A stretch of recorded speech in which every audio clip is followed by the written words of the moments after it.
Ayan, meron na, nakabalik na. Ayan, Robin Sena.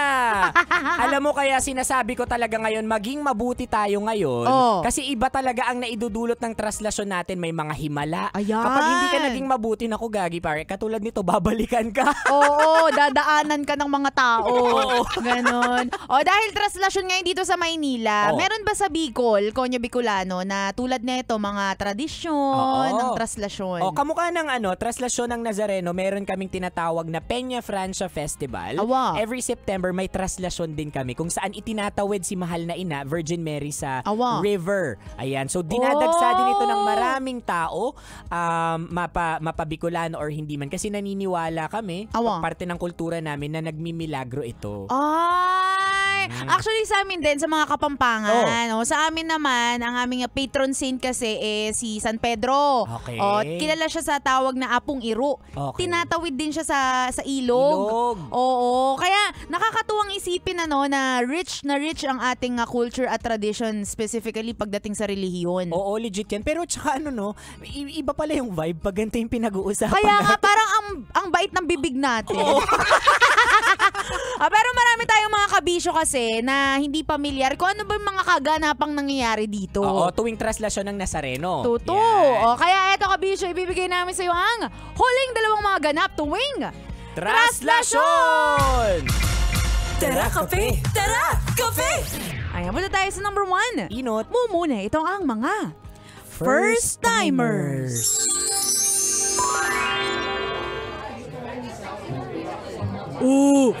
Asa na si Jessa? Magsisimula na yung traslasyon. Sa likod ko lang yun kanina sa likod. Guys! OMG, hindi nyo naman sinabi, aray! Ang dami palang tao dito. Ganito pala kadami dito. Jessa, dagsa talaga dito. Tsaka, ba't ang dami mong dala tapos naka-heels ka pa? Ano ba yun? Tatapakan lang yung paa mo ng mga tao. Ano ka ba? Ganyan talaga. Ito, chips, mga pagkain. Para pag nagutom tayo. Meron ding juice tsaka soda pag nauhaw tayo. At syempre may payong. Hello, ang init. At may raincoat na din. Meron ding salbabida. Jessa, diba? ano ka ba magsa-swimming? Dapat, kapag attend ka ng traslasyon, wala kang dala. Sa gabal yan, baka mas-snatch pa yan sa'yo. Paano pag nagutom? Paano pag nauhaw ako? Paano kapag umulan? Jessa, ang dami mo reklamo. Sakripisyo kasi to. Huwag ka na lang sumama. Baka ano pa mangyari sa'yo. Sige. Uwi na lang ako. Nood na lang ako sa live. Good luck! Ayan. Kaya shout out sa mga reklamador na na nasa Quiapo ngayon.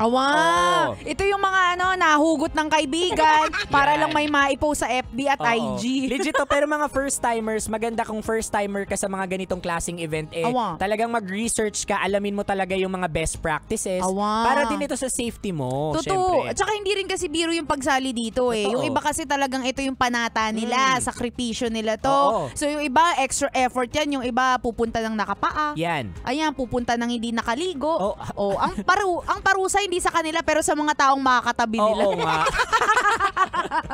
Lalo na ang haba ng lalakarin dyan, siguro around 6 kilometers yan from Quirino Grandstand to Quiapo Church. And it's non-stop talaga, no? Tuloy-tuloy. Depende sa traffic at saka depende dun sa agos ng lubid na pagsunod dun sa andas. This is like umulan or umaraw. Tuloy-tuloy. Pero meron akong narinig na sabi, sa lahat daw ng traslasyon, di ko alam kung parte ng Himalayon, hindi umuulan. Laging maganda yung weather. Kabaliktaran naman sa amin. Sa Bicol naman, dapat kapag traslasyon, ine-expect na namin na it's gonna be rainy. So, totoo nga naman, para umapaw yung ilog. So, yun naman. Sa bagay, iba-iba siguro talaga. No? Sa amin din sa Pampanga, expected na yung pagtawid, maaraw. Pero kapag naihatid na, tsaka babagsak yung ulan, parang form of celebration. Wow! Diba? Ang rich ng culture. Totoo. Ang dami, may mga backstory. Ayan, kaya pala may salbabida si Jess. May basis naman pala.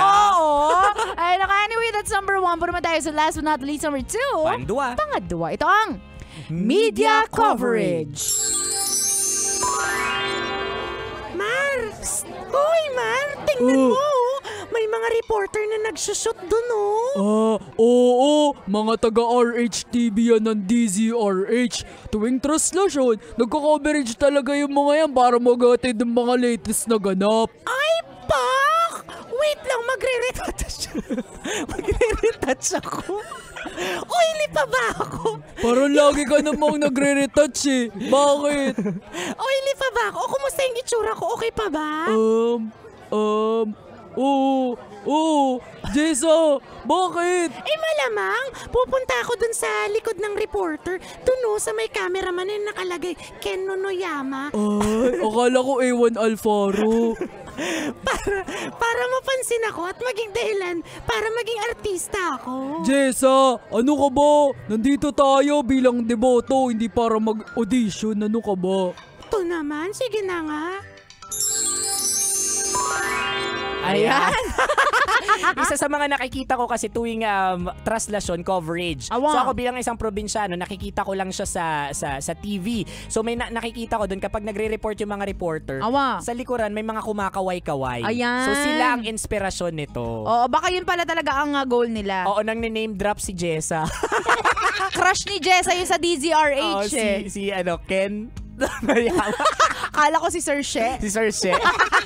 Ay nako, siya kabisyo, di mo nabutan ang usapan namin ito at gusto mong ipa-shoutout yung lugar ninyo. Kung kumusta na ba ang lagay dyan ng traslasyon o i-message mo kami, hanapin mo kami sa aming mga social media accounts. Ako sa aking Facebook, Instagram, Twitter, TikTok at DJ Robin Siena. Same socials mga broski at Konyo Bicolano. Quick shoutout lang ako sa Divine Bolima sa Lower Bikutan, sina Madam Sonia, Timerlin and lahat-lahat kayo dyan. Ayan, happy listening po. Happy listening po. O siya kabisyo, mga kasama niyo pa kami hanggang mamayang 3:00 ng hapon para bigyan pa kayo ng mga science tips at skits sa buhay-buhay. Muli, this is your pinakamagandang probinsyana, DJ Robin Siena. Your Ragong Broski, like super legit and all Konyo Bicolano. Dito lang yan sa Tara Kape. Tara Kape sa 90.7 Love Radio. Feel good ay gagi, pare. Awa. Tara Kape! Tara Kape! Konyo Bicolano at Robin Siena! Sasakyan si